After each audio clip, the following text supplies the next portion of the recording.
If for some reason you chose to cancel out of that first auto-populate screen that came up, you have to do that because those fields are locked. You see these locked padlocks right here? That means that field is locked and you can't literally go in and type in it. So you have to use the auto-populate data. So what you do, if you missed it then, you go here and you still can populate that data. Another really nice feature here is that when you click on print, you can print preview. So you literally, before you ever put this listing in as active, you get a chance to preview it. Did you put it in correctly? Is there something wrong? Did I miss something that I want in there? You can actually fix it before you ever make the listing active. So that's a feature that you take advantage of. It takes just a few minutes to look at that listing. Is it all correct? Yes, it has 4 bathrooms in it. Yes, that's what I've got, and it's got, everything is right. And then you go in and submit the listing.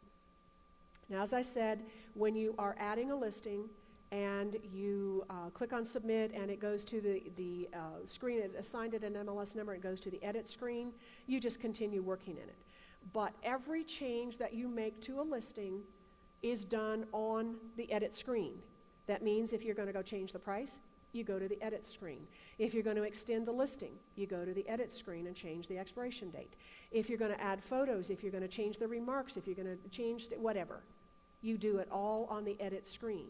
Now, how do I find a listing to edit it? So you have to search for them to locate the edit screens. So I go over here once again. I can go to modify or add new listings. And instead of an incomplete listing, let me mention one thing about incomplete that's also a huge advance, is that now when you want to save your listing as incomplete, you have to literally go and click on it and then go back to edit and it has to load the screen again. Here, every time you tab off of a field and go to the next field, it's saving it behind you. So that you tab off of it, it saved it. If the power goes out, something happens, you haven't lost your listing like you would now if you had not saved it as incomplete. So now if you are on the listing, there is save as incomplete. If you're going to walk away from it, if you're going to get up and go do something different and come back later and finish that listing, it's a good habit to just get in to click on save as incomplete when you're going to walk away from it for a while. Now I'm going to go up here and the listing that I'm going to change, I just type in the MLS number. Now I literally could go out and look this listing up by MLS number and then on the little information bubble go to edit. I could do that, but this is just as easy to do. MLS numbers are probably, having them are a little more important in 5 because you can just look up something very quickly by MLS numbers instead of having to search for it. Then I click on the green arrow and it takes me to the edit screen. Now, when I was talking about on the listings, if you click on edit, it wasn't your listing, this edit button right here is grayed out, so you wouldn't go any further. So now I have the option to edit the listing. I can go in and put a new listing in right from here. I can copy this listing, and I can print or close the screen. So I have options. What I can't do is delete it from here. All right, you go over here. This is your edit screen. Instead of having all those menu options on the left, you want to look at the report.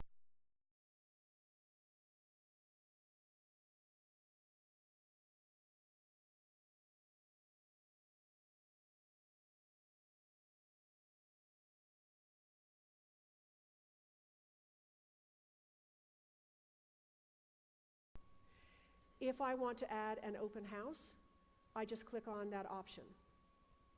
And then I click on Add Open House, and I put the data in. And it will then populate it over. When I want to add photos,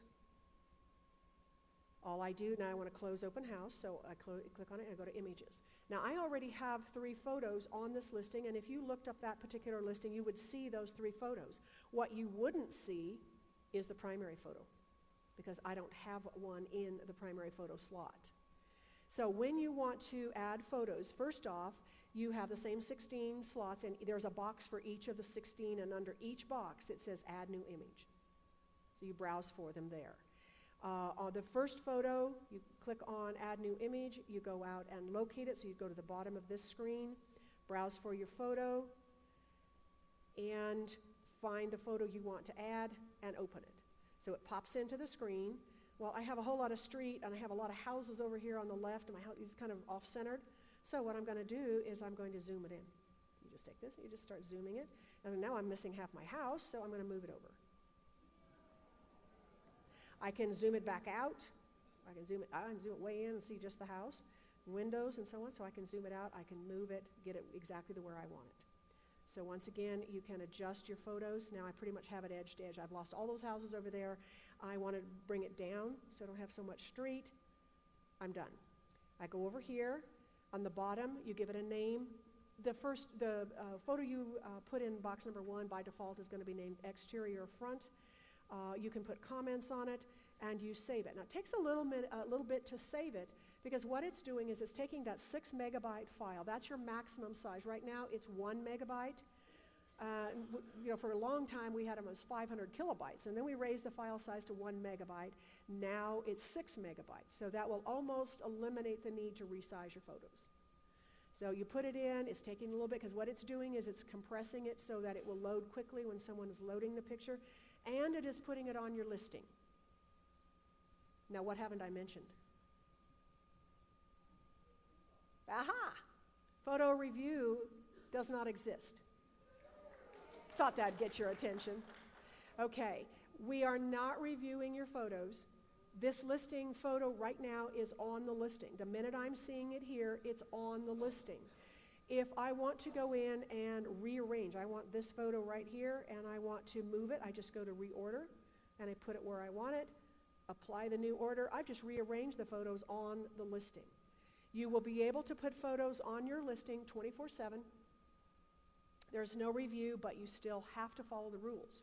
The first picture on a listing still has to be of the outside of the property. Every residential, income, and rental property must have a photo on it within 7 days. So don't go taking your primary off. I can go in here and I can delete that primary without any problem. So I can change it, but don't leave it blank, because then you fall into the issue of not having a primary photo on there and having the photographer take it. So I can delete any of them that I want. I can rearrange this. It really doesn't matter what order you put them in. Notice I've given them titles. You can type remarks. They would show up right down here. So your photos is extremely easy. In Tempo 5, just remember to follow the rules when it comes to the photos. Attachments, the difference in the attachment screen is that you have a total of 5 megabytes of space reserved for attachments. And when you click on that, you say add new attachment, and it will show you that you have 5,120 kilobytes.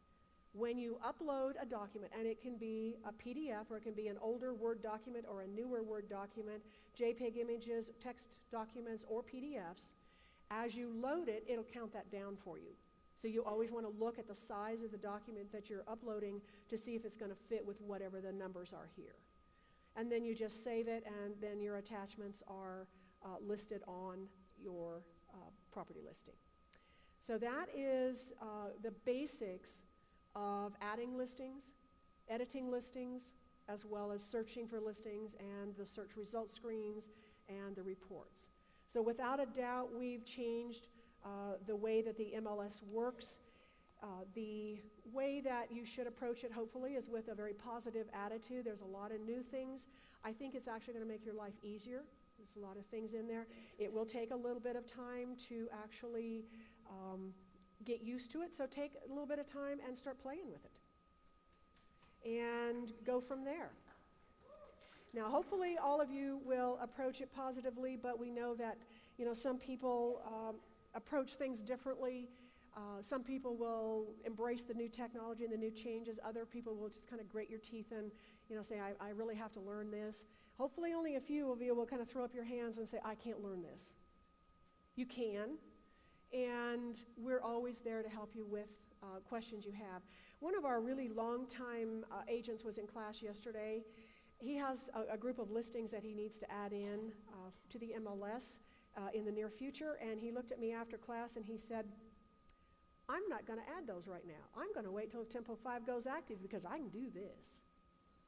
So I thought that was a pretty good testament that he thought at his age that he would be able to do this.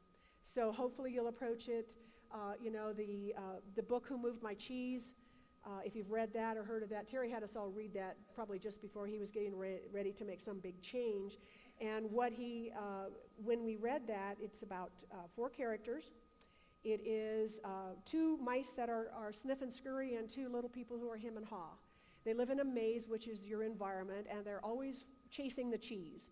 When their cheese gets moved, it's how do they react to that. So change happens. It's a part of life. We've changed the MLS. Anticipate the changes. This is the first step on the way to fusion. And monitor the changes. Keep up with, we post all kinds of information on the RSC page. Hopefully you'll adapt to it quickly. Hopefully you'll change, and hopefully you'll enjoy the change. We're always there to help you. And I say within 2 months, you will already forget how to do the Tempo 4 that we have right now. Thank you. I'm going to turn it over to Carol. Carol's going to explain some of the things that we have out there to help you learn all this. You're probably wondering, how am I going to remember all of this information? Are we going to have more training classes? What we're going to do. Well, we have made several training resources available to you, and it's our goal to make sure that the transition to Tempo 5 go as smooth as possible. And so we have numerous training resources available to help you with that transition. And you will find all of our resources at Conversion Headquarters. And it's located on pikespeakrsc.com. We have created some online tutorials, live webinars, archive webinars, and announcements. Once you get to our RSC page, you just click on Conversion Headquarters. Once you click on that, it takes you to Conversion Headquarters, and you will find Tempo online training tutorials. You can watch on your PC, you can watch on your Mac, and you can even print out the documentation. We also have live upcoming T5 webinars, and after March 14th, you can register for a webinar. So watch Conversion Headquarter announcements and also the announcements on RSC page. We also have archived T5 webinars. These are available for you to watch at any time. They're pre-recorded, so you'll be able to watch those again. Also, we have how to configure your PC. You need to do this before cutover. If you don't do this before cutover, then certain things are not going to work properly in Tempo 5. How to get ready for the upgrade is simply just cleaning up your searches and your prospects before we cut over. And then we have announcements. We will have archive announcements, and then of course we will be posting ongoing announcements. Tempo does require you to use Internet Explorer. The prospect client webpage will work in any browser, and then don't forget, if you're going to be using T5 on a Mac, you must use the MarketLink IDS software. So you just go to Conversion Headquarters and you click on the red text, and it will give you all the instructions. Thank you so much. At this time, I'm going to go ahead and turn it over to Scott.